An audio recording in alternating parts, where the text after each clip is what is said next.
इस वीडियो में हम डिस्कस करेंगे जीव विज्ञान यानी बायोलॉजी के टॉप 20 एमसीक्यू। डेली 8 पीएम को यहाँ आपको एक वीडियो मिलता है जिसमें हमने फिजिक्स केमिस्ट्री ऑलरेडी अपलोड कर चुके हैं और डेली आपको मिलता रहेगा। कल भी फिजिक्स का वीडियो आएगा, यानी 1 बाय 1, एक दिन फिजिक्स फिर केमिस्ट्री फिर बायोलॉजी। इस तरह से आपको हफ्ते के 7 दिन ये वीडियोज़ मिलने वाले हैं डेली 8 बजे। तो अगर आपने उन वीडियोज़ को नहीं देखा है तो डिस्क्रिप्शन में लिंक है, वहाँ से क्लिक करके देख सकते हैं। तो चलिए करते हैं आज का वीडियो शुरू।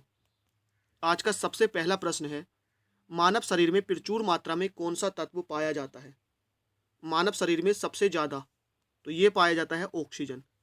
कौन सा पाया जाता है? ऑक्सीजन। आपको ध्यान रखना है, मानव शरीर में सबसे ज़्यादा प्रचुर मात्रा में ऑक्सीजन पाया जाता है और दूसरे नंबर पर पाया जाता है कार्बन। नेक्स्ट है नंबर 2, जैव तंत्र में संख्या की दृष्टि से सर्वाधिक बहुतायत में कौन सा तत्व पाया जाता है? सबसे अधिक। तो ध्यान रखना है, चाहे क्वेश्चन ये ऊपर के तरीके से आ जाए या इस तरीके से, जैव तंत्र या मानव शरीर, तो सबसे ज़्यादा जो तत्व पाया जाता है वो ऑक्सीजन ही है और सेकंड नंबर पर कार्बन है। नेक्स्ट है क्वेश्चन नंबर 3, खट्टे स्वाद के लिए कोशिकाएं जीवा के किस भाग में होती हैं?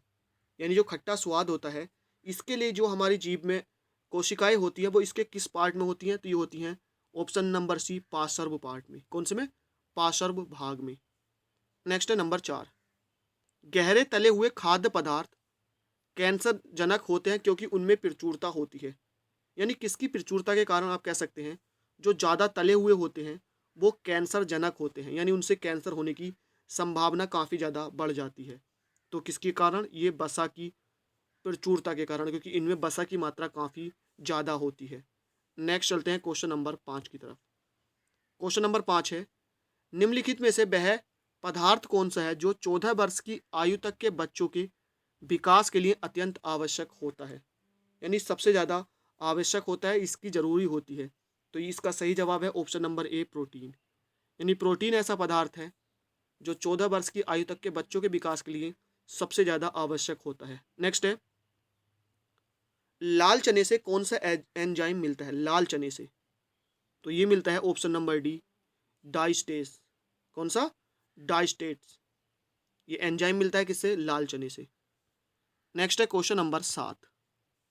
क्वेश्चन नंबर 7 है, एमिनो एसिड की आवश्यकता किसके संश्लेषण के लिए होती है? एमिनो एसिड की आवश्यकता तो ये होती है ऑप्शन नंबर बी, प्रोटीन के संश्लेषण के लिए। यह क्वेश्चन आपसे उल्टा पूछा जा सकता है कि प्रोटीन के संश्लेषण के लिए किसकी आवश्यकता होती है, तो आपको जवाब देना होगा एमिनो एसिड की। और अगर आता है एमिनो एसिड की जो आवश्यकता होती है ये किसके संश्लेषण के लिए होती है, तो ये होती है प्रोटीन के संश्लेषण के लिए। नेक्स्ट है नंबर 8, निम्नलिखित में से किसे देह निर्माता कहा जाता है? यानी देह जो हमारा शरीर होता है इसको निर्माण करने वाला, इसका निर्माण करने वाला किसको कहा जाता है? ऑप्शन नंबर ए, प्रोटीन को। यानी प्रोटीन को देह निर्माता के नाम से भी जाना जाता है। नेक्स्ट है क्वेश्चन नंबर 9। 9 है, पित्त का स्रोत क्या है? यानी क्वेश्चन ये दूसरे तरीके से पूछा जाता है कि पित्त किससे स्त्रावित होता है। तो अगर क्वेश्चन आपसे आए कि पित्त का स्रोत क्या है या पित्त किससे स्त्रावित होता है, तो इसका जो सही जवाब है वो है यकृत। यानी पित्त जो है यकृत से स्त्रावित होता है या इसका स्रोत यकृत है। ध्यान रखना है, पित्ताशय आपको नहीं लगाना है। पित्त जो जमा होता है वो पित्ताशय में जमा होता है, लेकिन जो इस स्त्रावित होता है जो इसका स्रोत है वो है यकृत। नेक्स्ट है नंबर 10, यूरिया किसमें संश्लेषित होता है? यानी कहाँ पर आप कह सकते हैं इकट्ठा होता है? ये होता है यकृत में। तो यूरिया कहाँ पर इकट्ठा होता है, संश्लेषित होता है? यकृत में। नेक्स्ट है नंबर 11।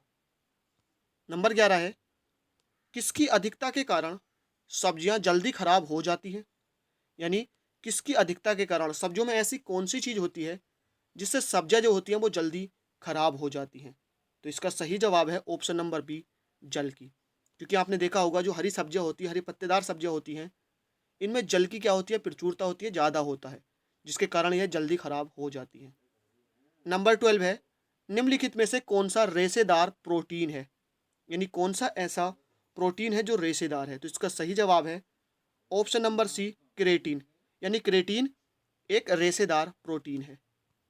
नेक्स्ट है नंबर 13, कौन सा अंग ग्लाइकोजिन को ग्लूकोज में बदलता है?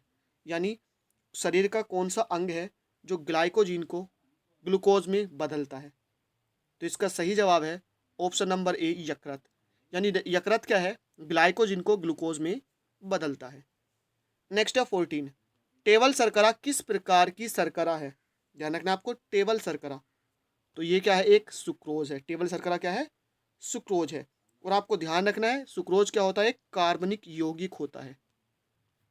नेक्स्ट है 15, नींबू में खटास किस चीज की होती है, यानी किसके कारण आप कह सकते हैं कि नींबू में खटास होती है, या किस अम्ल के कारण भी क्वेश्चन ये पूछा जा सकता है। तो ये होता है सिट्रिक अम्ल। यानी नींबू में कौन सा अम्ल होता है, सिट्रिक अम्ल होता है। ध्यान रखना है, एग्जाम में क्वेश्चन काफी ज्यादा पूछा जाता है। 16 है, लार किसके पाचन में मदद करती है। यानी लार किसके पाचन में मदद करती है, तो इसका सही जवाब है ऑप्शन नंबर बी स्टार्च के। यानी लार स्टार्च के पाचन में मदद करती है।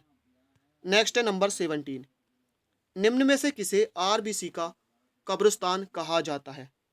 आरबीसी का कब्रिस्तान, तो ये कहा जाता है प्लीहा को। आपको ध्यान रखना है आरबीसी का निर्माण किस में होता है, अस्थि मज्जा में होता है। और इसका जो कब्रिस्तान है ये प्लीहा को कहा जाता है। और लगभग जो इनकी उम्र होती है 120 दिन होती है। और आरबीसी क्या होता है, रेड ब्लड कॉपर सेल्स, यानी लाल रक्त कणु या लाल रक्त बिंबाणु। 18 है, दूध से दही में स्कंदित करने वाला एंजाइम कौन सा है। यानी दूध से दही या दूध को दही में बदलने वाला, तो ये होता है ऑप्शन नंबर ए रेनिन। यानी रेनिन ऐसा एंजाइम है जो दूध से दही में परिवर्तित कर देता है। नंबर 19 है, किसकी उपस्थिति के कारण गाय के दूध का रंग पीला होता है। यानी किसकी उपस्थिति के कारण गाय के जो दूध का रंग है वो कैसा होता है, पीला होता है। तो इसका सही जवाब है ऑप्शन नंबर डी कैरोटीन। यानी कैरोटीन के कारण क्या होता है, गाय के दूध का रंग आपने देखा होगा पीला होता है। नेक्स्ट है नंबर 20, खट्टे दूध में क्या होता है। यूँ कह सकते हैं कि दूध जो खट्टा होता है ये किसके कारण होता है, तो ये होता है ऑप्शन नंबर डी लैक्टिक अम्ल के कारण दूध क्या होता है, खट्टा होता है। तो फ्रेंड्स यहाँ पर हमने आज के 20 बायोलॉजी के कुछ जो है कंप्लीट किए हैं। आई होप वीडियो पसंद आई हो। और पहले के 2 पार्ट हमने यानी फिजिक्स का पार्ट 1 और केमिस्ट्री का पार्ट 1 हम ऑलरेडी अपलोड कर चुके हैं। आई होप आपने वीडियोस देख लिए होंगे, नहीं देखे हैं डिस्क्रिप्शन में आपको इनके प्लेलिस्ट का लिंक मिल जाएगा, जाइए देखिए और कमेंट कीजिए, हमें सजेस्ट कीजिए कि आप किस तरह के वीडियो चाहते हैं। तो थैंक यू फॉर वॉचिंग। आज की वीडियो में इतना ही, मिलते हैं नेक्स्ट वीडियो में।